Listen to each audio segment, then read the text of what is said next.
magkakaroon ng maraming bee. Yung bee, habang sila ay pinapakain nila yung reyna, nangungulekta sila ng mga nectar sa mga bulaklak, sa mga halaman. Dadalhin nila dun sa queen.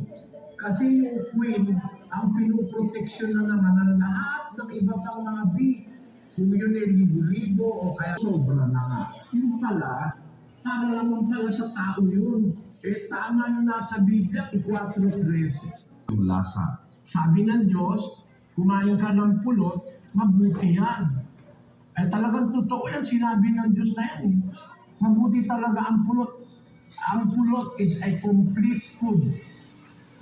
Meron siyang lahat ng minerals, lahat ng mga nahahalagang vitamina nasa pulot. Para rin yung gatas, para sa bata, yung pagkain ng batang bagong panganak. Gatas lang eh.